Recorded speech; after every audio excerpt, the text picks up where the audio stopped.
வரஹ்மத்துல்லாஹி வபரகாத்துஹு. அல்ஹம்துலில்லாஹி ரப்பில் ஆலமீன். நஹ்மதுஹு வ நஸ்தஈனுஹு வ நஸ்தக்ஃபிருஹு வ நஊது பில்லாஹி மின் ஷுரூரி அன்ஃபுஸினா வ ஸய்யிஆத்தி அமாலினா. மை யஹ்திஹில்லாஹு ஃபலா முضில்ல லஹு வ மை யுضلل ஃபலா ஹாதிய லஹு.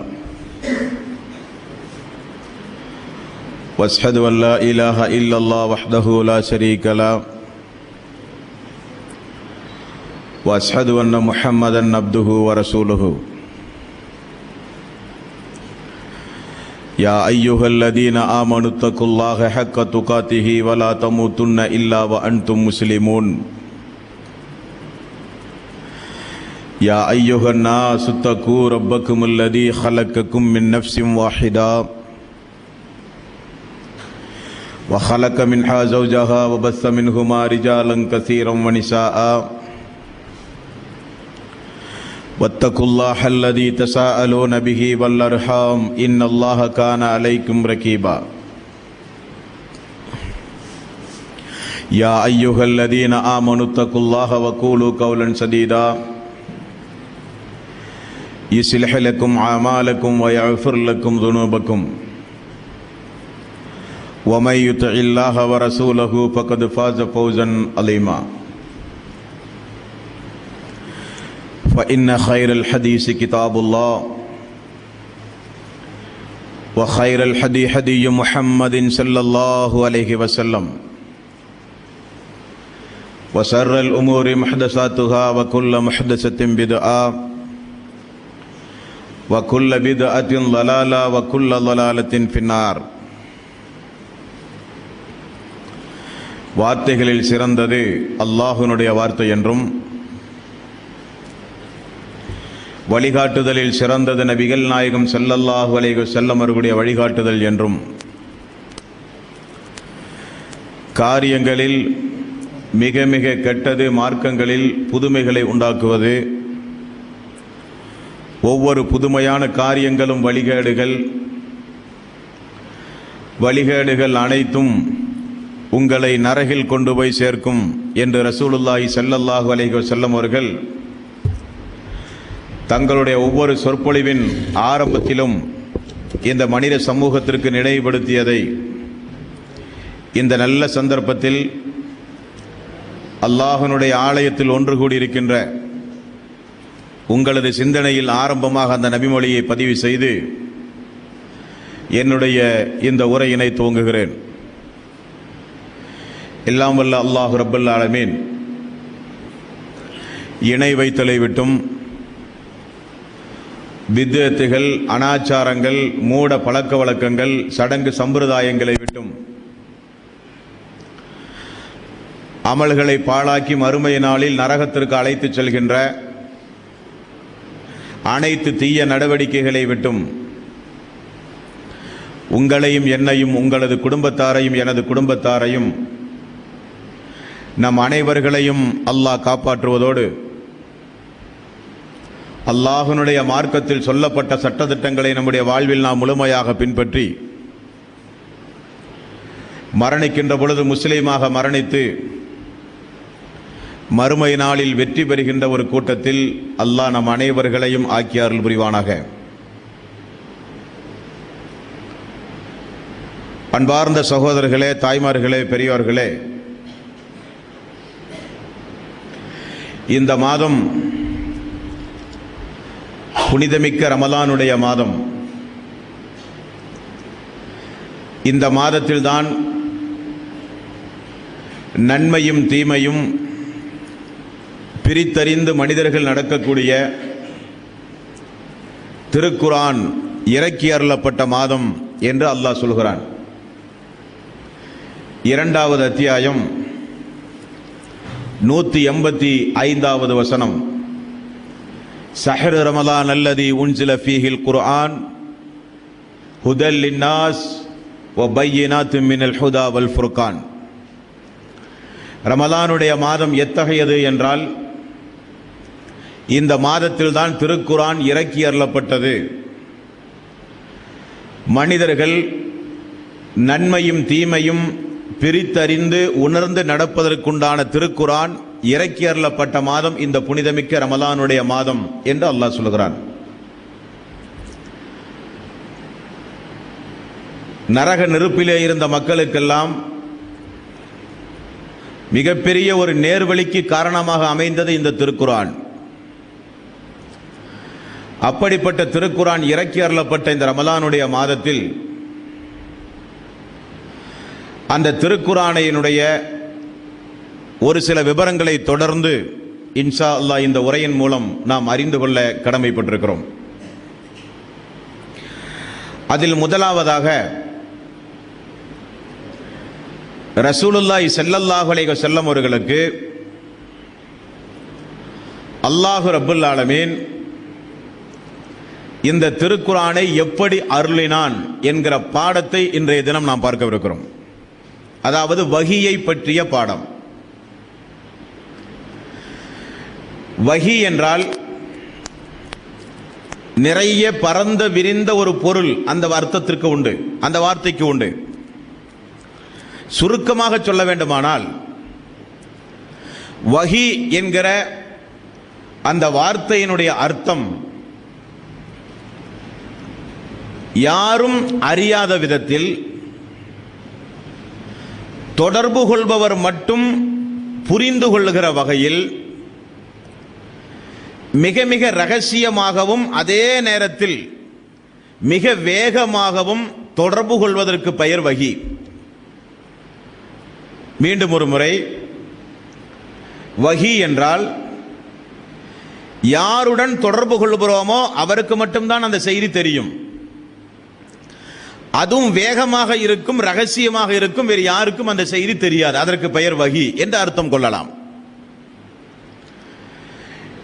இந்த வஹியின் அடிப்படையில் தான் யாரும் புரிந்து கொள்ள முடியாத மிக மிக ரகசியமாக அல்லாஹ் யாரோடு தொடர்பு கொள்கிறானோ அவர் மட்டும் புரிந்து கொள்கிற வகையில் அதே நேரத்தில் சொல்ல விரும்பிய செய்தியை மிக வேகமாக சொல்லுகிற வகையில் அல்லாஹ் அருளியதுதான் திருக்குரான்.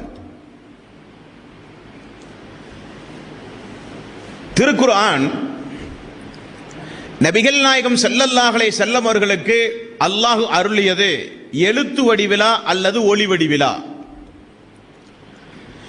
ஏதாவது ஒவ்வொரு தாள் 6666 வசனங்கள் திருக்குரானுக்கு உண்டு. நபிகள் நாயகம் ஸல்லல்லாஹு அலைஹி வஸல்லம் அவர்கள் வாழ்ந்த வருடம், நபியாக வாழ்ந்த வருடம் 23 வருடம். நாட்களாக கணக்கிட்டு சொல்ல வேண்டுமானால் 8300 சொச்சம் நாள் ரசூலுல்லாஹி ஸல்லல்லாஹு அலைஹி வஸல்லம் அவர்களுக்கு இந்த திருக்குரான் அவ்வப்போது இறங்கி இருக்கிறது. அப்படி இறங்கிய இந்த திருக்குரான் ஏதாவது ஒரு தாளில் எழுதி எழுத்து வடிவில் அல்லாஹ் ஜிப்ரீல் அலைஹி ஸலாத்து வஸ்ஸலாம் அவர்களின் மூலம் அல்லாஹ் கொடுத்தானா, அல்லது ஒளி வடிவில் ஓதச் சொல்லி ரசூலுல்லாஹி ஸல்லல்லாஹு அலைஹி வஸல்லம் அவர்கள் கேட்டு மனனம் செய்து பிற மக்களுக்கு சொல்லுகிற ஒளி வடிவில் திருக்குரான் அருளப்பட்டதா? திருக்குரான் அருளப்பட்டது எழுத்து வடிவில் அல்ல, திருக்குரான் அருளப்பட்டது ஒளி வடிவில், ஓதுகிற வடிவில் திருக்குரான் அருளப்பட்டது. நபிகள் நாயகம் ஸல்லல்லாஹு அலைஹி வஸல்லம் அவர்களுக்கு ஒளி வடிவில் அருளப்பட்ட வஹி இரண்டு வகைப்படும். ஒன்று, மலக்குமார்களுடைய துணையோடும் அல்லாஹ்வுடைய தூதருக்கு வஹி வரும். மலக்குமார்களுடைய துணை இல்லாமலும் வஹி வரும். வஹி இரண்டு வகைப்படும். அல்லாஹ் தன்னுடைய தூதரிடத்தில் எதை சொல்ல விரும்புகிறானோ அதை அல்லாஹ் வானவர்களின் தலைவராகிய ஜிப்ரீல் அலைஹி ஸலாத்து வஸ்ஸலாம் அவர்களின் மூலமாக, அதாவது வானவரின் மூலமாக அல்லாஹ் சொல்லுவான். இது ஒரு வகையான வஹி. இன்னொரு வகையான வஹி வானவர்களுடைய துணை இல்லாமல் அல்லாஹ் நேரடியாகவே சொல்லுவான் தூதர்களிடத்தில். இது ஒரு வகையான வஹி. ஆக வஹி இரண்டு வகைப்படும். ஒன்று வானவர்களுடைய துணையோடு, மலக்குமார்களுடைய துணையோடு. இன்னொன்று மலக்குமார்களுடைய துணை இல்லாமல். மலக்குமார்களுடைய துணையோடு என்றால் எப்படி? நபிகள் நாயகம் ஸல்லல்லாஹு அலைஹி வஸல்லம் அவர்களுக்கு வஹியோடு தொடர்பு இருக்கக்கூடிய வானவர் யார் என்றால் ஜிப்ரீல் அலைஹிஸ்ஸலாத்து வஸலாம். மலக்குமார்களில் நிறைய மலக்குமார்கள் உண்டு. சென்ற வருடத்திற்கு முந்தைய வருடம் வானவர்களை குறித்து நான் ஆற்றிய ஒரு 5 கேசட்டை நீங்கள் வாங்கி பார்த்தால் வானவர்களை பற்றி உள்ள முழு விவரங்களும் உங்களுக்கு தெரியும். சுருக்கமாக, வானவர்களுடைய தலைவர் ஜிப்ரீல் அலைஹிஸ்ஸலாத்து வஸலாம். அவருடைய உண்மையான தோற்றம் 600 ரெக்கைகள் அவருக்கு இருக்கிறது. ரசூலுல்லாஹி ஸல்லல்லாஹு அலைஹி வஸல்லம் அவர்கள் ஜிப்ரீல் அலைஹிஸ்ஸலாத்து வஸலாம் அவர்களை உண்மை தோற்றத்தில் 1-2 தினம் முறை பார்த்திருக்கிறார்கள். அதை அல்லாஹ்வுடைய தூதர் ரசூலுல்லாஹி ஸல்லல்லாஹு அலைஹி வஸல்லம் அவர்கள் சொல்லும் பொழுது வானத்திற்கும் பூமிக்கும் இடைப்பட்ட இடத்தை நிரப்புகிற வகையில் அவருடைய ரெக்கைகள் இருக்கும். ரசூலுல்லாஹி ஸல்லல்லாஹு அலைஹி வஸல்லம் அவர்கள் சொல்கிறார்கள். இந்த ஜிப்ரீல் அலைஹிஸ்ஸலாத்து வஸலாம் அவர்களுக்கு மட்டும்தான் அல்லாஹ் விதித்திருக்கின்ற ஒரு எல்லை வரை செல்கிற உரிமை உண்டு. உதாரணத்திற்கு, ரசூலுல்லாஹி ஸல்லல்லாஹு அலைஹி வஸல்லம் அவர்களை மிஅராஜுடைய பயணத்தில் அழைத்து சென்றார். அல்லாஹ் உரையாடுகின்ற சித்ரத்துல் முன்தஹா என்று சொல்லப்படுகிற ஒரு இடம் வரை கொண்டு சென்று ஜிப்ரீல் அலைஹிஸ்ஸலாத்து வஸலாம் அந்த இடத்தில் பயன்படுத்துகிற வார்த்தை, இது அல்லாஹ் தனக்குத்தானே விதித்திருக்கிற ஒரு வரம்பு, இதற்கு மேல் யாரும் செல்ல அனுமதி இல்லை என்று ஜிப்ரீல் அலைஹிஸ்ஸலாத்து வஸலாம் அவர்கள் சொல்கிறார். அல்லாஹ் விதித்த வரம்பு வரை செல்லுகிற ஒரு வானவர் ஜிப்ரீல் அலைஹிஸ்ஸலாத்து வஸலாம். இவரைத்தான் அல்லாஹ் ஆதம் அலைஹிஸ்ஸலாத்து வஸலாம் அவர்களிலிருந்து ரசூலுல்லாஹி ஸல்லல்லாஹு அலைஹி வஸல்லம் அவர்கள் வரை எல்லா இறை தூதர்களுக்கும் இறை செய்தியை சொல்லுகிற பணிக்கு நியமித்தவர் தான் ஜிப்ரீல் அலைஹிஸ்ஸலாத்து வஸலாம். இவர் தன்னுடைய உண்மையான தோற்றத்தோடு 600 லக்கைகளோடு ரசூலுல்லாஹி ஸல்லல்லாஹு அலைஹி வஸல்லம் இடத்திலும் வருவார், இறை செய்தியை சொல்லுவார். அப்பொழுது அல்லாஹ்வுடைய தூதருக்கு மிக மிக கஷ்டமாக இருக்கும்.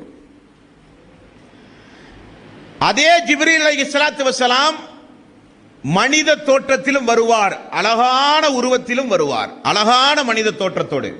அதற்கு ஒரு உதாரணம், நபிகள் நாயகம் ஸல்லல்லாஹு அலைஹி வஸல்லம் அவர்களும் சஹாபாக்களும் ஒரு நாள் அமர்ந்து கொண்டிருந்தார்கள். ஒரு மனிதர் நேரடியாக வந்து அல்லாஹ்வுடைய தூதருடைய முழங்காலுக்கு அருகில் முழங்காலிட்டு நெருக்கமாக அமர்ந்து நிறைய கேள்விகளை கேட்பதை சஹாபாக்கள் பார்த்து கொண்டே இருந்தார்கள். ஈமான் என்றால் என்ன, இஸ்லாம் என்றால் என்ன, இஹ்சான் என்றால் என்ன, மறுமை என்றால் என்ன, கியாமனால் என்றால் என்ன, எல்லா கேள்வியும். அதில் ஒரு கேள்வி, கியாமனால் எப்பொழுது வரும்? ரசூலுல்லாஹி ஸல்லல்லாஹு அலைஹி வஸல்லம் அவர்கள் புரிந்து கொண்டார்கள் வந்தது யார் என்று. அல்லாஹ்வுடைய தூதருடைய பதில், கேட்பவரை விட, யாரை நோக்கி இந்த கேள்வி கேட்கிறீர்களோ அவரை விட கேள்வி கேட்கிறவருக்கு நன்றாக தெரியுமே அந்த நாள் எப்பொழுது வரும் என்று ரசூலுல்லாஹி ஸல்லல்லாஹு அலைஹி வஸல்லம் அவர்கள் சொல்கிறார். சஹாபாக்களுக்கெல்லாம் பெரிய ஆச்சரியம். யார் இவர்?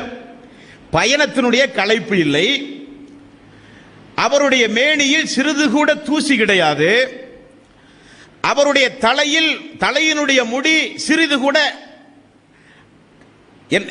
குலைதல் கிடையாது, தலைவிரி கோலத்தோடு கூட கிடையாது, படிந்து நன்றாக அழகான தோற்றத்தோடு இருக்கிறார். சஹாபாக்களுக்கெல்லாம் ஒரு ஆச்சரியம். அவர் எல்லா கேள்விக்கும் பதிலை பெற்று திரும்ப சென்றவுடன் ரசூலுல்லாஹி ஸல்லல்லாஹு அலைஹி வஸல்லம் மக்களை பார்த்து சொன்னார்கள், யார் தெரியுமா? அவர்தான் ஜிப்ரீல் அலைஹிஸ்ஸலாத்து வஸலாம் என்றார்கள். அப்ப மனித உருவிலும் ஜிப்ரீல் வருவார், அவருடைய உண்மையான தோற்றத்திலும் வருவார். 2 வகையிலும் வந்து ரசூலுல்லாஹி ஸல்லல்லாஹு அலைஹி வஸல்லம் அவர்களுக்கு வஹி, இறை செய்தியை சொல்லுவார். இது ஒரு வகையான வஹி. இன்னொரு வகையான வஹி, வானவர்களுடைய துணை இல்லாமல் நேரடியாக அல்லாஹ்வின் புறத்திலிருந்து தூதர்களுக்கு வரும். இந்த பாடத்தை தான் நீங்கள் உன்னிப்பாக கவனிக்க வேண்டும். நபிகள் நாயகம் ஸல்லல்லாஹு அலைஹி வஸல்லம் அவர்களுக்கும் அவரை போன்ற இன்ன பிற தூதர்களுக்கும் வானவர்களில் இல்லாமல், மலக்குமார்கள் இல்லாமல் வேறு வகையில் வருகிற வகை இருக்கிறதே, அது ஒரு சில நேரங்களில் திருக்குர்ஆனில் இடம்பெறும், ஒரு சில நேரங்களில் ஹதீசுகளிலே இடம்பெறும். அதுதான் முக்கியமான பாடம். இந்த பாடத்தை மட்டும் நீங்கள் துல்லியமாக தெரிந்து கொண்டால், திருக்குரான் மட்டும் போதும், ஹதீசுகள் தேவையில்லை என்று சிந்திக்கின்ற மக்களுக்கு ஈஸியாக நீங்கள் பதில் சொல்ல முடியும். மலக்குமார்களுடைய துணை இல்லாமல் அல்லாஹ் இறை செய்தியை வானவர்களுக்கு இரண்டு அடிப்படையில் அனுப்புவான். ஒன்று கனவின் மூலம் அனுப்புவான், இன்னொன்று அசரீரி சப்தத்தின் மூலம், திரைமறைக்கு அப்பால் இருந்து பேசுகிற ஒரு அசரீரியின் மூலம் அல்லாஹ் பேசுவான். கனவின் மூலம் என்றால் எப்படி? இப்ராஹிம் அலைஹிஸ்ஸலாத்து வஸ்ஸலாம் அவருக்கு அல்லாஹ் ரப்பல் ஆலமீன் ஒரு நாள் ஒரு கனவின் மூலம் அல்லாஹ் ஒரு செய்தியை சொல்லுகிறான். இதை நீங்கள் திருக்குரானில் எங்கே பார்க்கலாம் என்றால் 37வது அத்தியாயத்தின் 102வது வசனம். தூங்கி எழுந்த இப்ராஹிம் அலைஹிஸ்ஸலாத்து வஸ்ஸலாம் தன்னுடைய மகனை அழைத்து சொல்கிறார், காலயா புனைய இன்னி அரா ஃபில் மனாம் அன்னி அத்ஃபஉக ஃபன்துர் மாதா தரா. என் அருமை மகனே, நேற்றைய தினம் நான் ஒரு கனவு கண்டேன். என்ன கனவு? உன்னை அறுத்து பலியிடுவதாக நான் ஒரு கனவு கண்டேன் என்கிறார்கள். மகனுடைய பதில் என்ன? காலயா அபத்திஃப் அல் மா துஅமர் சதஜிதுனி இன்ஷா அல்லாஹு மினஸ் சாபிரின். என் அருமை தந்தையே, நீங்கள் கண்ட கனவை நிறைவேற்றுங்கள். என்னை அறுக்கிற பொழுது நான் ஒரு பொறுமையாளியாக இருப்பதை நீங்கள் பார்ப்பீர்கள். மகனுடைய பதில். கனவின் மூலம் அல்லாஹ் இறை செய்தியை சொல்கிறான். ஒரு நபிமார்கள் கண்ட கனவு, நபிகள் நாயகம் ஸல்லல்லாஹு அலைஹி வஸல்லம் அவர்களை குறித்து ஆயிஷா ரலியல்லாஹு அன்ஹா அவர்கள் சஹாபாக்களுக்கு படி சொல்கிறார்கள். கனவனின் மூலம் அல்லாஹ்வுடைய தூதருக்கு வஹி வரும். அந்த கனவு எப்படி இருக்கும் என்றால், இருளே இருக்காது, பளிச்சிட்டு மின்னுகின்ற பகலை போல அவ்வளவு தெளிவாக அந்த கனவுகள் தூதர்களுக்கு வரும். அப்படி ரசூலுல்லாஹி ஸல்லல்லாஹு அலைஹி வஸல்லம் அவர்களுக்கு வந்தது என்பதுதான் குறிப்பிடத்தக்கது. அல்லாஹ்வுடைய தூதருக்கு குர்ஆன் அல்லாத ஒரு வஹி வந்திருக்கிறது என்பதற்கு சான்றே திருக்குர்ஆன் தான். அதான் ஆச்சரியம். எப்படி? சூரத்துல் பக்ரா 2வது அத்தியாயத்தின் 144வது வசனம். இந்த வசனத்தில் ஒரு நாள் ரசூலுல்லாஹி ஸல்லல்லாஹு அலைஹி வஸல்லம் அவர்கள் வானத்தை நோக்கி கையை உயர்த்தி பிரார்த்தனை செய்வதை அல்லாஹ் சொல்லுகிற வசனம். ஆரம்பத்தில் ரசூலுல்லாஹி ஸல்லல்லாஹு அலைஹி வஸல்லம் அவர்கள் எதை கிப்லாவாக வைத்து தொழுது கொண்டிருந்தார்கள்? பைத்துல் முகத்தஸ். பைத்துல் முகத்தஸை நோக்கி ரசூலுல்லாஹி ஸல்லல்லாஹு அலைஹி வஸல்லம் அவர்கள் எத்தனை மாதம் தொழுதார்? 17 மாதங்கள் தொழுதார். 17 மாதத்திற்கு பிறகு ரசூலுல்லாஹி ஸல்லல்லாஹு அலைஹி வஸல்லம் அவர்கள் நம்முடைய கிப்லா இந்த புனிதமிக்க கஅபாவாக இருக்க வேண்டுமே என்கிற ஆசையோடு அல்லாஹ்விடத்திலே 2 கரத்தை உயர்த்தி பிரார்த்தனை செய்வதை அல்லாஹ் சூரத்துல் பக்ரா 2வது அத்தியாயத்தின் 144வது வசனத்தில் அல்லாஹ் இப்படி சொல்கிறான், கது நரா தகல்லுப வஜ்ஹிக ஃபிஸ் ஸமா. உம்முடைய முகம் அடிக்கடி வானத்தின் பக்கம் திருப்புவதை நான் உணர்கிறேன். அல்லாஹ் சொல்கிறான், ஃபலனுவல்லியன்னக கிப்லத்தன் தர்லாஹா. நிச்சயமாக நீங்கள் விரும்புகிற கிப்லாவை உங்களுக்கு நான் வழங்கிவிட்டேன். ஃபவல்லி வஜ்ஹக சத்ரல் மஸ்ஜிதல் ஹராம். நிச்சயமாக இந்த நாள் முதல் நீங்கள் கஅபாவை நோக்கி தொழுங்கள். இது குர்ஆனுடைய வசனம். கேள்வி என்னவென்றால், 17 மாதம் பைத்துல் முகத்தஸை நோக்கி ரசூலுல்லாஹி ஸல்லல்லாஹு அலைஹி வஸல்லம் அவர்கள் தொழுதாரு. அது யாருடைய கட்டளை? இதான் கேள்வி. ரசூலுல்லாஹி ஸல்லல்லாஹு அலைஹி வஸல்லம் அவர்கள் சுயமாக விரும்பி அந்த கஅபாவை நோக்கி, அந்த பைத்துல் முகத்தஸை நோக்கி தொழுதார் என்று விதண்டாவாதம் பேசினாலும் குர்ஆனுடைய வசனத்தில் அதற்கு சான்று அல்ல. ரசூலுல்லாஹி ஸல்லல்லாஹு அலைஹி வஸல்லம் விரும்பி தொழுதால் ஏன் அந்த விருப்பத்திற்கு மாற்றமாக கஅபாவை தேடுகிறார் அல்லாஹ்விடத்தில்? அதான் விரும்பி ஒரு திசையை நோக்கி 17 மாதம் தொழுது கொண்டுதானே இருக்கிறார்.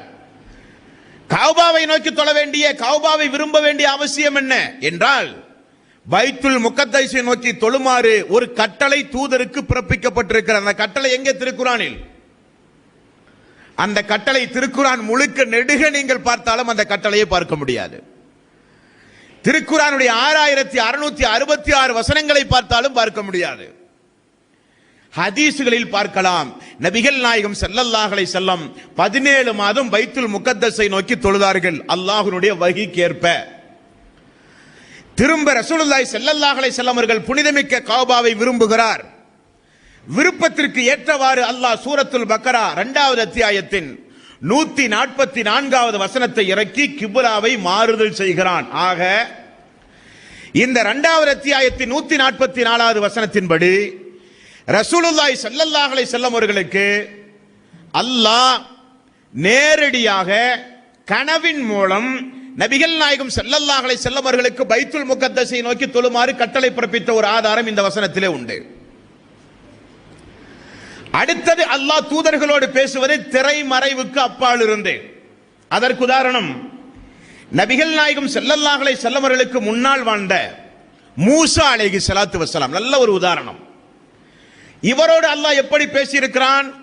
கனவின் மூலமும் அல்ல, வானவர்களின் மூலமும் அல்ல, தூதுவா என்று சொல்லப்படுகிற ஒரு பள்ளத்தாக்கு அருகில் வரச் சொல்லி அந்த இடத்தில் அல்லாஹ் நேரடியாக மூசா அலைஹிஸ்ஸலாத்து வஸ்ஸலாம் அவரிடத்தில் பேசி இருக்கிறான். குரலை கேட்டிருக்கிறார்கள் மூசா அலைஹிஸ்ஸலாத்து வஸ்ஸலாம்.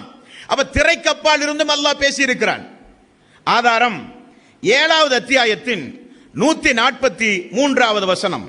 வலம்மா ஜாஅ மூசா லிமீகாத்தினா வகல்லமஹு ரப்புஹு. ஒரு குறிப்பிட்ட ஒரு எல்லைக்கு வந்த பிறகு மூசா தன்னுடைய ரப்பிடத்தில் உரையாடினார். என்ன உரையாடினார் என்று அல்லாஹ் தொடர்ந்து சொல்கிறான். பேசிக்கொண்டே வரும் பொழுது மூசா நபி, யா அல்லாஹ் உன்னை நான் பார்க்க வேண்டுமே என்று விருப்பம் தெரிவிக்கிறார். அல்லாஹ் என்ன சொல்கிறான்? இதோ இந்த மலையை பார், அந்த மலைக்கு என்னுடைய ஒளியை நான் செலுத்துகிறேன், அந்த மலை ஸ்திரமாக இருந்தால் என்னை நீ பார்க்கலாம் என்று அல்லாஹ் சொல்லுகிறான்.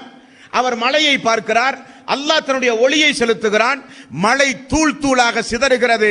மயக்கமுற்று கீழே விழுந்தார். மயக்கத்திலே இருந்து தெளித்து, யா அல்லாஹ் இனி உன்னை பார்க்க சொல்லுகிற ஆசை எனக்கு முடிந்து விட்டது, இனி இப்படி நான் செய்ய மாட்டேன் என்று சொல்லுகிறார். இந்த வசனத்தில் நீங்கள் பாருங்கள், திரை மறைவுக்கு அப்பால் இருந்து சப்தத்தின் மூலம் தூதர்கள் அல்லாஹ்விடத்திலே பேசுகிறார்கள்.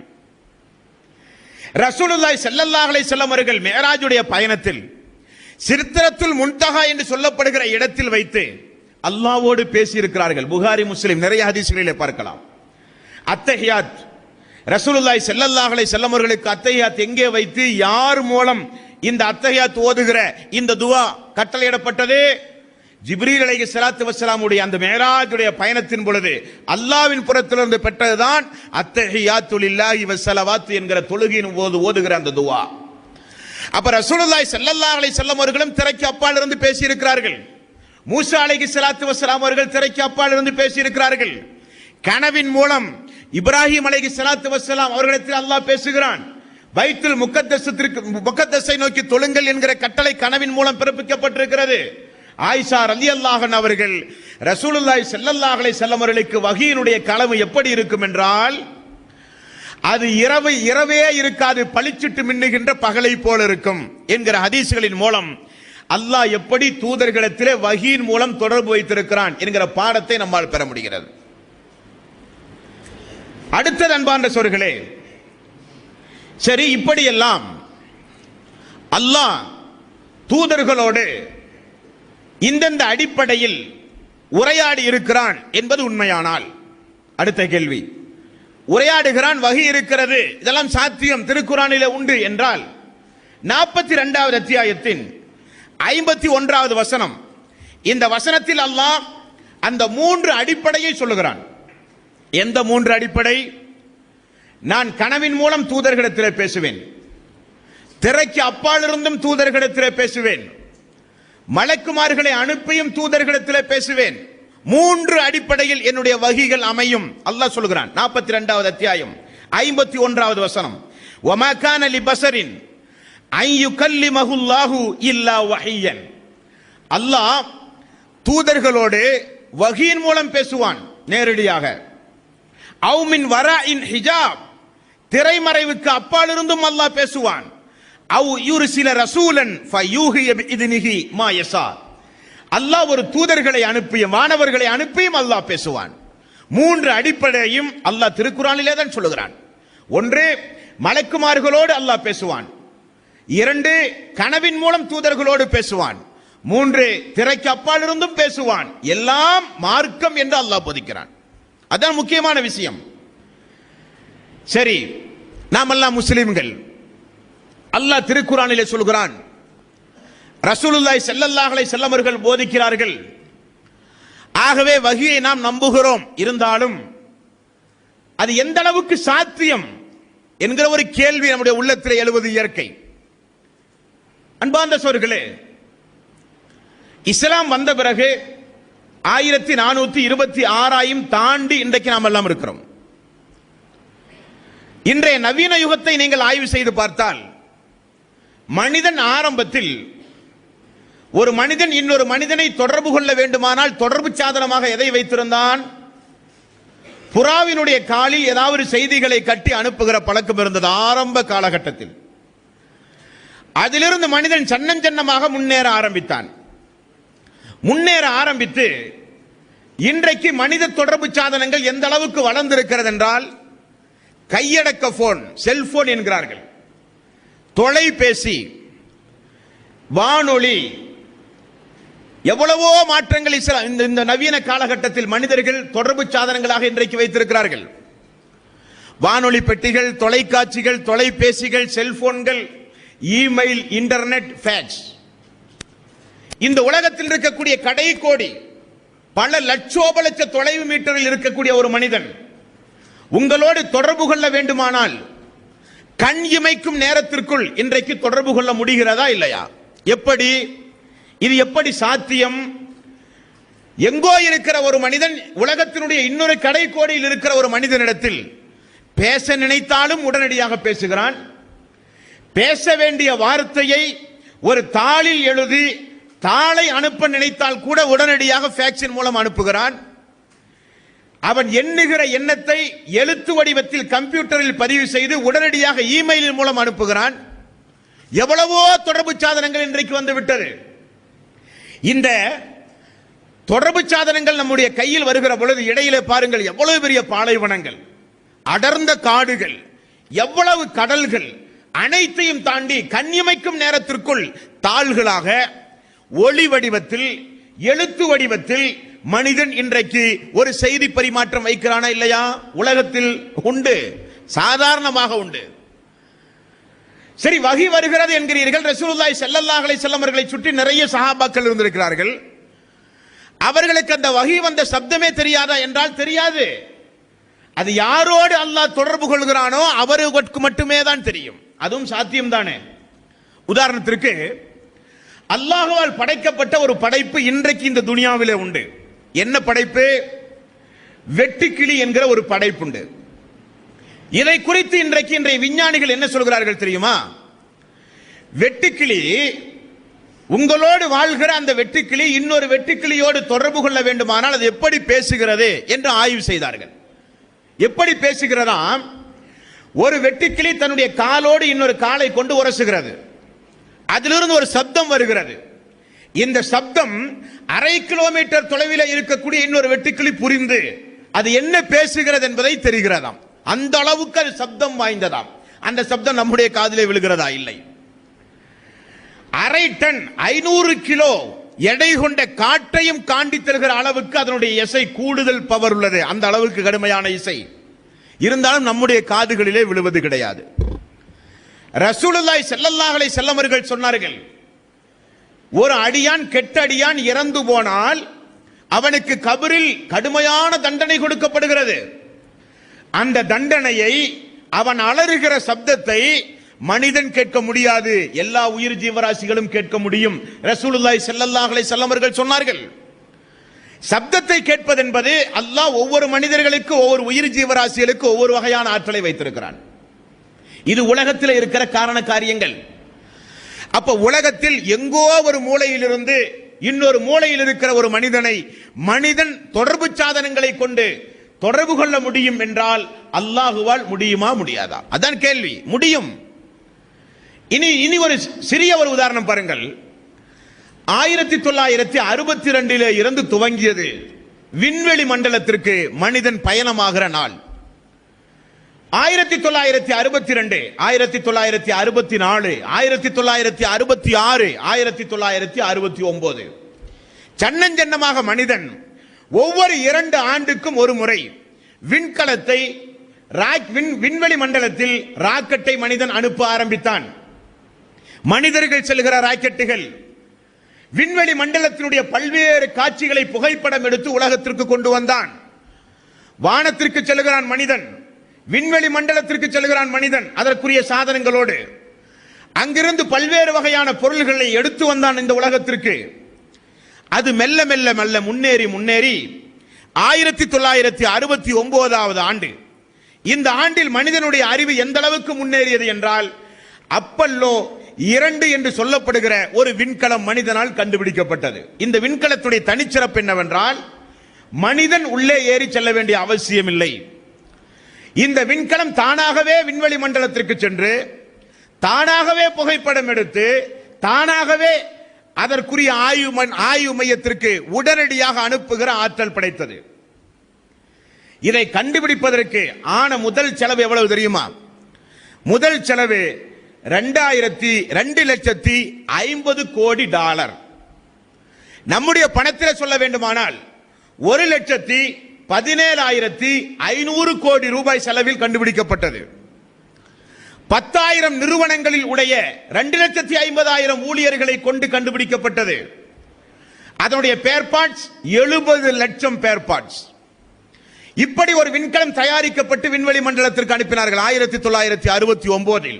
அதனுடைய பணி லட்சோப கிலோமீட்டர் தொலைவில் இருக்கிற சம்பவங்களை எல்லாம் ஆளே இல்லாமல் புகைப்படம் எடுத்து உலகத்திற்கு தந்தது. விண்வெளியில் இருந்து மனிதனுக்கு உலகத்திற்கு தொடர்பு சாதனம் வந்தது. அதே விண்வெளியில் இருந்து அல்லாஹ் நாடினால் உலகத்திலே வாழ்கிற தூதர்களோடு அல்லாஹ் ஒரு செய்தி பரிமாற்றம் வைப்பான் என்பது ஆச்சரியக்குரியது ஒன்றுமல்லவே, சாதாரண காரியம் தானே. இன்றைய உலகத்தில் நாம் எல்லாம் கண்கூடாக பார்க்கிற காரியம் தானே இவைகள் எல்லாம். ஆக வஹி என்பது சாத்தியம்தான். அல்லாஹ் நிச்சயமாக தூதர்களின் மூலம் நிச்சயமாக அல்லாஹ் உரையாடுவதற்குண்டான எல்லா சாத்தியக்கூறுகளும் உண்டு என்பதை நீங்கள் ஒவ்வொருவரும் சிந்திக்க வேண்டும். அப்படியானால் அன்பார்ந்த சோர்களே, இந்த வஹி நிச்சயமாக அல்லாஹ் தூதர்களோடு வஹியின் மூலம் தொடர்பு வைத்திருக்கிறான் என்பதை பார்த்தோம். வஹி எத்தனை வகைப்படும் என்பதையும் பார்த்தோம். வஹி சாத்தியமா என்பதையும் பார்த்தோம். இனி அல்லாஹ்வுடைய தூதருக்கு எப்படி வஹி வருகிறது அதையும் பார்க்க வேண்டுமா இல்லையா? ரசூலுல்லாஹி ஸல்லல்லாஹு அலைஹி வஸல்லம் அவர்களுக்கு வஹி வருகிறது என்றால் எப்படி? ஒரு நாள் நபிகள் நாயகம் ஸல்லல்லாஹு அலைஹி வஸல்லம் அவர்களுக்கு எப்படி வஹி வருகிறது அதை பார்க்க வேண்டும் என்கிற ஒரு ஆசை ஒரு நபி தோழருக்கு ஏற்பட்டது. அவருடைய பெயர் யஅலா இப்னு உமையா. இவர் உமர் ரலியல்லாஹு அன்ஹு இடத்திலே சொல்லுகிறார். யஅலா இப்னு உமையா உமர் ரலியல்லாஹு அன்ஹு இடத்திலே சொல்லுகிறார், உமர் அவர்களே, ரசூலுல்லாஹி ஸல்லல்லாஹு அலைஹி வஸல்லம் அவர்களுக்கு வஹி வரும் பொழுது என்னை அழைத்துக் கொண்டு எனக்கு அதை காண்பித்து தாருங்களேன் என்கிறார். நிச்சயம் அப்படிப்பட்ட ஒரு வாய்ப்பு கிடைத்தால் உம்மை அழைத்துக் கொண்டு நான் காண்பிப்பேன் என்று வாக்கும் கொடுக்கிறார். அதன் அடிப்படையில் ரசூலுல்லாஹி ஸல்லல்லாஹு அலைஹி வஸல்லம் அவர்களுக்கு ஒரு நாள் வஹி வர ஆரம்பித்தது. அல்லாஹ்வுடைய தூதருக்கு வஹி வரும் பொழுது அது எப்படி இருக்கும் என்று ஆயிஷா ரலியல்லாஹு அன்ஹா அவர்கள் அதிகமான ஹதீஸ்களை அறிவிக்கிறார்கள். எந்த அளவுக்கு என்றால், வஹியினுடைய கனப்பரிமாணம், வஹி என்பது சாதாரணப்பட்ட ஒன்று அல்லவே.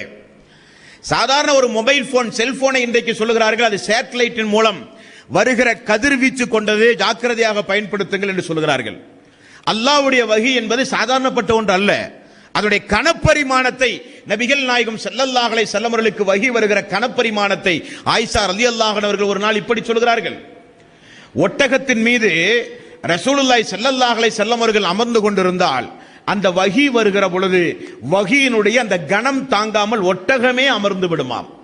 அந்த அளவுக்கு அந்த வஹி என்பது, இறை செய்தி என்பது அந்த அளவுக்கு கனப்பரிமாணம் கொண்டது.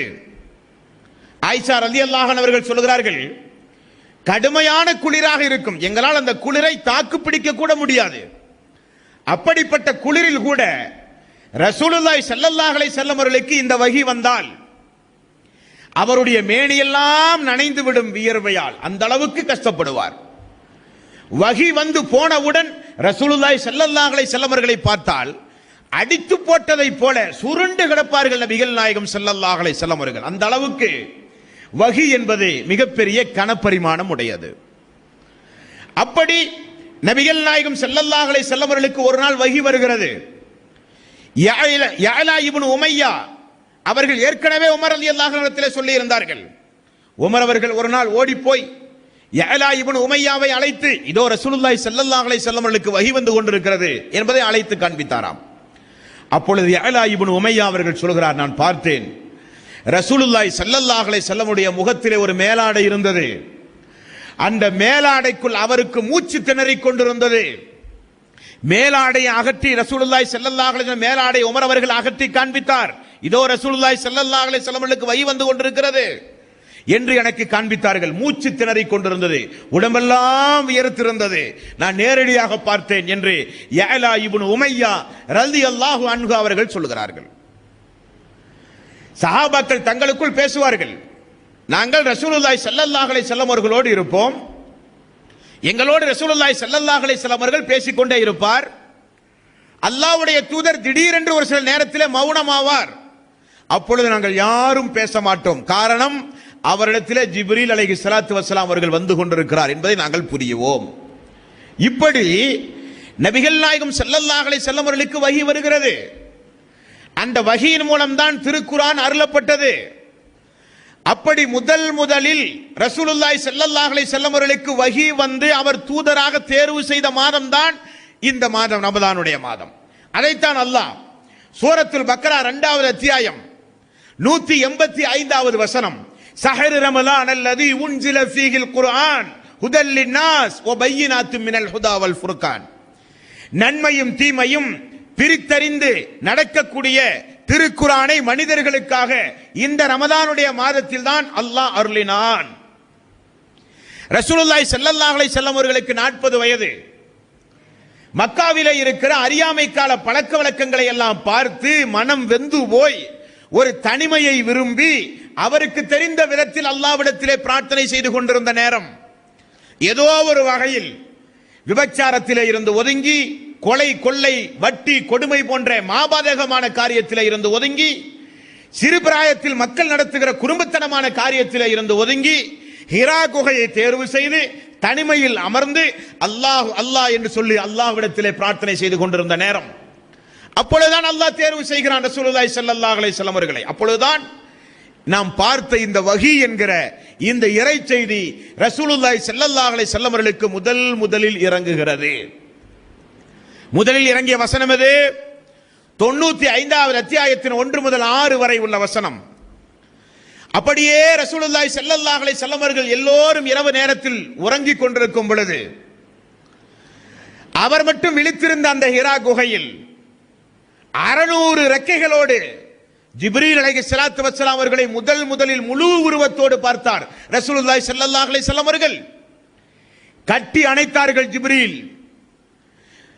ஓதுவீராக பிஸ்மில்லாஹிர் ரஹ்மானிர் ரஹீம், அளவற்ற அருளாளன் நிகரற்ற அன்புடையோனின் திருநாமத்தால் துவங்குங்கள் நபியே. இக்ரா பிஸ்மி ரப்பிக்கல் லதி ஹலக் ஹலக்கல் இன்சான மின் அலக், அல்லாஹ்வின் திருநாமத்தால் ஓதுங்கள். அவன்தான் உங்களை ஹலக் என்று சொல்லப்படுகிற அலக் என்று சொல்லப்படுகிற தன்மையிலிருந்து உங்களை படைத்தான். உடனே ரசூலுல்லாஹி ஸல்லல்லாஹு அலைஹி வஸல்லம் அவர்கள் பயந்து போனார்கள். மா அனா பிகாரின், எனக்கு ஓத தெரியாது, எனக்கு ஓத தெரியாது, எனக்கு எழுதவும் தெரியாது, படிக்கவும் தெரியாது என்று கதறுகிறார்கள். மீண்டும் ஜிப்ரீல் அலைஹிஸ்ஸலாத்து வஸ்ஸலாம் அவர்கள் கட்டிப்பிடித்தார்கள். இக்ரா பிஸ்மி ரப்பிக்கல் லதி ஹலக். மீண்டும் ரசூலுல்லாஹி ஸல்லல்லாஹு அலைஹி வஸல்லம் அவர்கள் எனக்கு ஓத தெரியாது, எனக்கு ஓத தெரியாது என்று பயந்து போய்விட்டார்கள். 3வது முறை அல்லாஹ்வின் திருநாமத்தால் நீங்கள் ஓதுங்கள் நபியே என்று ஜிப்ரீல் அலைஹிஸ்ஸலாத்து வஸ்ஸலாம் அவர்கள் கட்டி தழுவிய பிறகு ரசூலுல்லாஹி ஸல்லல்லாஹு அலைஹி வஸல்லம் அவர்கள் ஓத ஆரம்பித்தார்கள். அஊது பில்லாஹி மினஷ் ஷைத்தானிர் ரஜீம், பிஸ்மில்லாஹிர் ரஹ்மானிர் ரஹீம், இக்ரா பிஸ்மி ரப்பிக்கல் லதி ஹலக் ஹலக்கல் இன்சான மின் அலக் என்று ஓத ஆரம்பித்தார்கள். இப்படித்தான் வஹி ரசூலுல்லாஹி ஸல்லல்லாஹு அலைஹி வஸல்லம் அவர்களுக்கு முதல் கட்டமாக வர ஆரம்பித்தது. இந்த வஹி எங்கிருந்து வருகிறது? அல்லாஹ்வின் புறத்திலிருந்து வருகிறது. அல்லாஹ் எங்கே இருக்கிறான்? அத்வைத சித்தாந்தம், சூபிச கொள்கை, இஸ்லாம் அல்லாத ஏனைய மதத்தினுடைய கொள்கை, கடவுள் எல்லா திசைகளிலும் இருக்கிறான், எக்கு திசைகளிலும் கடவுள் இருப்பான் என்கிற சித்தாந்தம் அத்வைத சித்தாந்தம். எல்லாம் கடவுள், எந்த திசை திரும்பினாலும் கடவுள், பார்க்கிற இடமெல்லாம் கடவுள். இது இஸ்லாத்திற்கு விரோதமான கொள்கை. அல்லாஹ்வை பொறுத்த வரையில் அல்லாஹ் வானத்தில் இருக்கிறான். வானத்தில் அல்லாஹ் அரிசின் மீது இருக்கிறான். அரிசி எங்கே இருக்கிறது? அரிசி எதன் மீது இருக்கிறது? 11வது அத்தியாயம் 7வது வசனம். அல்லாஹ் ரப்பல் ஆலமீன் தன்னுடைய அரிசை குறித்து சொல்லுகிற வசனம். அல்லாஹ் சொல்கிறான், வகான அர்ஷுஹு அலல் மாஇ. அல்லாஹ்வுடைய அரிசி என்பது ஒரு தண்ணீரின் மீது இருப்பதாக அல்லாஹ் ரப்பல் ஆலமீன் சொல்கிறான். இந்த அல்லாஹ்வுடைய அரிசும் இந்த தண்ணீரும் எங்கிருப்பதாக ரசூலுல்லாஹி ஸல்லல்லாஹு அலைஹி வஸல்லம் அவர்கள் சொன்னார்கள்? வானம் என்பது 7 வானங்கள் உண்டு. 1, 2, 3, 4 என்று 7 வானங்கள் உண்டு. 7 வானங்களையும் தாண்டி தண்ணீர் இருக்குமாம். தண்ணீரின் மீது அல்லாஹ்வுடைய அரிசி இருக்கிறதாம். அல்லாஹ்வுடைய அரிசினுடைய அடியில் இருந்துதான் சொர்க்கத்து மக்களுக்கு சொர்க்கத்து நீரே செல்வதாக ரசூலுல்லாஹி ஸல்லல்லாஹு அலைஹி வஸல்லம் அவர்கள் சொன்னார்கள். ஹாக்கிம் பைஹக்கி என்று சொல்லப்படுகின்ற கிதாபுகளிலே நம்மால் பார்க்க முடிகிறது. அல்லாஹ் ஜிப்ரீல் அலைஹிஸ்ஸலாத்து வஸ்ஸலாம் அவர்களிடத்தில் ஒரு இறை செய்தியை தூதர்களிடத்தில் சொல்லி சொல்வதாக இருந்தால் அந்த சம்பவம் எப்படி நடக்கும் என்பதை ரசூலுல்லாஹி ஸல்லல்லாஹு அலைஹி வஸல்லம் அவர்கள் சொல்கிறார்கள். எப்படி நடக்குமாம்? அல்லாஹ் பேச ஆரம்பித்தால் வானலோகத்திலே இருக்கிற எல்லா வானவர்களும் மயக்கமுற்று விழுந்து விடுவார்களாம். சுபஹானல்லாஹ். அவர்கள் மயக்கத்திலே இருந்து எழுந்தால் முதற்கட்டமாக ஜிப்ரீல் அலைஹிஸ்ஸலாத்து வஸ்ஸலாம் இடத்திலே தான் வானவர்கள் பேசுவார்களாம். அல்லாஹ் உங்களிடத்தில் என்ன சொன்னான்? அவர் சொல்லுவார், அல்லாஹ் சொல்ல வேண்டியதை என்னிடத்தில் தெளிவாகவே சொன்னான் என்று அவர் சொல்லுவார். யாரிடத்தில் சொல்ல வேண்டுமோ அவரிடத்தில் சொல்லி அல்லாஹ் சொல்ல வேண்டியதை தெளிவாக சொல்லுவான் என்று அல்லாஹ் சொல்லுவான் என்று ஜிப்ரீல் அலைஹிஸ்ஸலாத்து வஸ்ஸலாம் அவர்கள் சொல்லுவார்கள். அந்த அளவுக்கு இந்த வஹி என்பது எங்கிருந்து ஆரம்பமாகிறது, யாரின் மூலம் தூதர்களுக்கு அது சொல்லப்படுகிறது, எந்தெந்த வகையில் அல்லாஹ் எந்தெந்த முறையில் தூதர்களோடு வஹியின் மூலம் அல்லாஹ் தொடர்பு வைப்பான் என்பதைத்தான் இந்த பாடத்தின் மூலம் நாம் ஓரளவு அறிந்திருப்போம் என்று நான் நம்புகிறேன். ஆக இஸ்லாமிய மார்க்கத்தை பொறுத்தவரையில், திருக்குர்ஆனை பொறுத்தவரையில் உலக வேதங்களில் எல்லா வேதங்களை காட்டிலும் முன்னோடியாக இருக்கக்கூடிய இந்த திருக்குர்ஆன் இந்த உலகத்திற்கு அல்லாஹுவால் வழங்கப்பட்டது இப்படி ஒளி வடிவில் உள்ள வஹியின் மூலம். ரசூலுல்லாஹி ஸல்லல்லாஹு அலைஹி வஸல்லம் அவர்கள் இறுதி நபி. திருக்குர்ஆனில் இல்லாத எவ்வளவோ சட்டங்களை ஹதீஸ்களிலே நாம் பார்க்கலாம். தொழுகையுடைய முறை, ஹஜ்ஜுடைய முறை, ஜகாத்துடைய முறை, ஒலு செய்கிற முறை, இஸ்லாமிய மார்க்கத்தில் இபாதத்துகளுக்கு தேவையான நிறைய சட்டங்களை நீங்கள் ஹதீஸ்களிலே பார்க்கலாம். அதெல்லாம் எப்படி வந்தது? ரசூலுல்லாஹி ஸல்லல்லாஹு அலைஹி வஸல்லம் அவர்கள் சுயமாக மார்க்கத்தில் ஆணையிடுகிற அதிகாரம் அவருக்கு உண்டுமா? இன் ஹுவ இல்லா வஹியு யூஹா. 57வது அத்தியாயம். இன் ஹுவ இல்லா வஹியு யூஹா. இந்த நபி பேசினால் அவர் வஹியின் அடிப்படையில் தான் பேசுவார் என்று அல்லாஹ் உத்தரவாதம் கொடுக்கிறான். அப்ப அந்த நபி தொழ சொன்னால், அந்த நபி நோன்பு வைக்க சொன்னால், அந்த நபி ஹஜ்ஜை குறித்து விளக்கினால், அந்த நபி ஜகாத்தை குறித்து விளக்கினால், அந்த நபி ஒதுவை குறித்து விளக்கினால், அவைகளெல்லாம் வஹியினுடைய கண்ணோட்டத்தில் தான் நாம் பார்க்க வேண்டும். அப்ப வஹி என்றால் திருக்குர்ஆனில் தானே இருக்க வேண்டும்? அல்ல, அது சட்டம் அல்ல. திருக்குர்ஆனிலும் இருக்கும், திருக்குர்ஆனுக்கு அப்பாற்பட்டு தூதர்களுடைய வாய்வழி செய்தியாகவும் பதிவு செய்யப்படும். ஆக இஸ்லாமிய மார்க்கத்தினுடைய சட்ட விளக்கங்கள், திருக்குர்ஆன், ஹதீசுகள் எல்லாம் இப்படிப்பட்ட வஹியின் மூலம்தான் அனுப்பப்படுகிறது. அதுதான் இறைவன் தூதர்களோடு வைக்கக்கூடிய வழிமுறைகள், நெறிமுறைகள் என்பதை நாம் மறந்துவிடவே கூடாது. இப்படி ஒளி வடிவில் இறைவன் புறத்திலிருந்து அனுப்பப்படுகின்ற இந்த வஹி, ரசூலுல்லாஹி ஸல்லல்லாஹு அலைஹி வஸல்லம் அவர்களுக்கு வஹி வரும். அந்த வஹி கூட நீங்கள் சாதாரணமாக நினைக்க கூடாது. அல்லாஹ்வுடைய தூதர் எப்பொழுதெல்லாம் விரும்புகிறாரோ அப்பொழுது அந்த வஹி வராது. அல்லாஹ் எப்பொழுது விரும்புகிறானோ அப்பொழுதுதான் வஹி வரும். உதாரணத்திற்கு ரசூலுல்லாஹி ஸல்லல்லாஹு அலைஹி வஸல்லம் அவர்கள் அமர்ந்து கொண்டிருக்கும் பொழுது 58வது அத்தியாயம் சூரத்துல் முஸம்மில் 1 to 6 வரை உள்ள வசனங்கள். இந்த வசனத்துடைய பின்னணியை நீங்கள் பார்த்தால் பெரிய ரசனைக்குரியது, படிப்பினைக்குரியதும் கூட. ரசூலுல்லாஹி ஸல்லல்லாஹு அலைஹி வஸல்லம் அமர்ந்து கொண்டிருக்கிறார். எவ்வளவு பெரிய ஒரு இறை தூதர்! ஒரு பெண்மணி ரசூலுல்லாஹி ஸல்லல்லாஹு அலைஹி வஸல்லம் இடத்திலே வந்து ஒரு சட்ட விளக்கம் கேட்கிறார்கள். யா ரசூலல்லாஹ், ஆண்களுக்கு நீங்கள் உபதேசம் செய்யக்கூடாதா?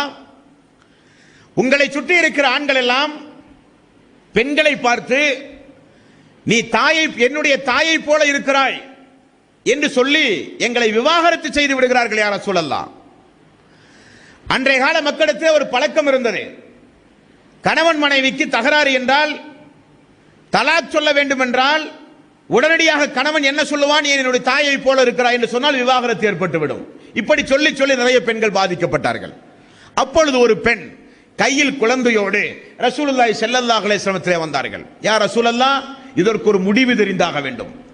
எல்லா ஆண்களும் இப்படி சொல்லி சொல்லி நிறைய பெண்களுடைய வாழ்க்கை சீரழிந்து போய்விட்டது. இப்படி சொன்னால் அது உண்மையில் தலாக் ஆகுமா? எங்களுக்கு சட்ட விளக்கம் தேவை என்றார்கள். ரசூலுல்லாஹி ஸல்லல்லாஹு அலைஹி வஸல்லம் அவர்கள் சொன்னார்கள், எனக்கு தெரியாது.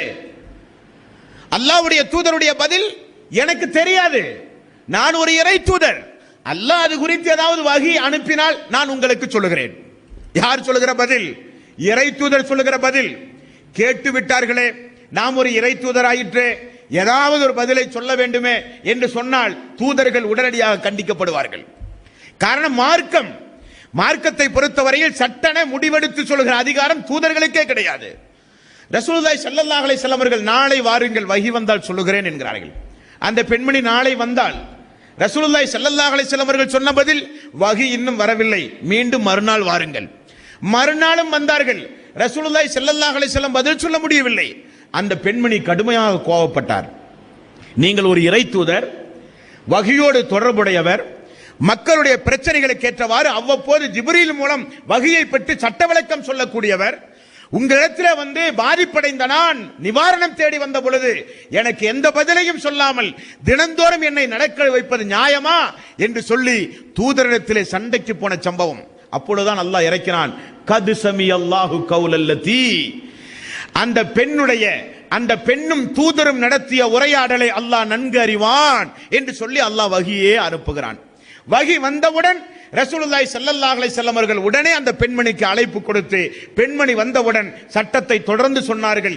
இனி நாளது தேதி முதல் உங்களுடைய ஆண்கள், உங்களுடைய கணவன்மார்கள் இப்படி சொன்னால் திருமண உறவு முறியாது, அதற்குரிய பரிகார சட்டங்களை அல்லாஹ் சொல்லிவிட்டான் என்று வஹி வந்தது.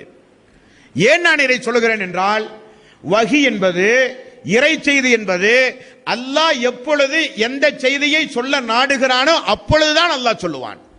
தூதர்கள் நினைத்த மாத்திரத்தில் வஹி வஹி என்று எதையும் சொல்ல முடியாது. அப்படி சொல்லுகிற அதிகாரம் தூதர்களுக்கு கிடையாது. இப்படியாக இன்றைக்கு நம்மிடத்தில் பாருங்கள், குர்ஆன் புத்தக வடிவத்தில் இருக்கிறது. ரசூலுல்லாஹி ஸல்லல்லாஹு அலைஹி வஸல்லம் அவர்களுக்கு ஜிப்ரீல் மூலம் வந்தது ஒளி வடிவத்தில், பேச்சு வடிவத்தில். ஜிப்ரீல் அலைஹிஸ்ஸலாத்து வஸ்ஸலாம் அல்லாஹ்வுடைய தூதரிடத்தில் ஒரு செய்தியை சொல்ல வேண்டுமானால் வந்து சொல்லுவார். ரசூலுல்லாஹி ஸல்லல்லாஹு அலைஹி வஸல்லம் மனப்பாடம் செய்வார். செய்த மனப்பாடத்தை உடனடியாக ரசூலுல்லாஹி ஸல்லல்லாஹு அலைஹி வஸல்லம் மக்களிடத்தில் போதிப்பார். ஆக பேச்சு வடிவில் தான் திருக்குர்ஆன் இருந்தது. பேச்சு வடிவில் இருந்த திருக்குர்ஆன் எப்படி புத்தக வடிவத்தில் மாறியது, எழுத்து வடிவத்தில் மாறியது? பேச்சு வடிவில் இருந்த அந்த திருக்குர்ஆன் எப்படி தொகுக்கப்பட்டது? பேச்சு வடிவில் இருந்த திருக்குர்ஆன் தொகுப்பதற்கு ரசூலுல்லாஹி ஸல்லல்லாஹு அலைஹி வஸல்லம் அவர்கள் எடுத்த முயற்சிகள் என்ன? இன்றைக்கு நம்முடைய கையில் திருக்குர்ஆன் பாதுகாக்கப்பட்ட ஒரு வேதமாக இருக்கிறது. உலகத்தில் எந்த வேதத்திற்கும் இல்லாத ஒரு தனிச்சிறப்புக்குரிய ஒரு வேதம் இந்த திருக்குர்ஆன். இன்றைக்கு லட்சோப லட்ச மக்களுடைய உள்ளங்களில் அல்லாஹ் பாதுகாத்து வைத்திருக்கிற திருக்குர்ஆன்.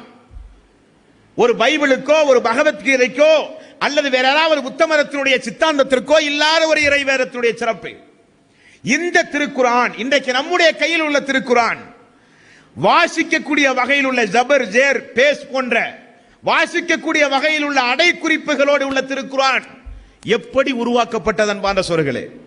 பேச்சு வடிவில் தானே திருக்குர்ஆன் இருந்தது. ஜிப்ரீல் வந்து பேச்சு வடிவில் தானே சொன்னார். ரசூலுல்லாஹி ஸல்லல்லாஹு அலைஹி வஸல்லம் அவர்கள் பேச்சு வடிவில் தானே அதை ஓதினார். அதை மக்கள் அப்படித்தானே கேட்டார்கள். இது எப்படி தொகுக்கப்பட்டது? எந்த முறையில் தொகுக்கப்பட்டது? யாருடைய காலத்தில் தொகுக்கப்பட்டது? ரசூலுல்லாஹி ஸல்லல்லாஹு அலைஹி வஸல்லம் அவர்களுக்கு எழுத தெரியாது. அப்படியானால் இதை எழுதுவதற்கு ரசூலுல்லாஹி ஸல்லல்லாஹு அலைஹி வஸல்லம் அவர்கள் செய்த ஏற்பாடுகள் என்ன? அந்த நபித்தோழர்கள் எல்லாம் யார் என்கிற விவரத்தை இன்ஷா அல்லாஹ் நாளை தினம் பார்ப்போம். வாஹிரு தவ்வானா அல்ஹம்துலில்லாஹி ரப்பில் ஆலமீன்.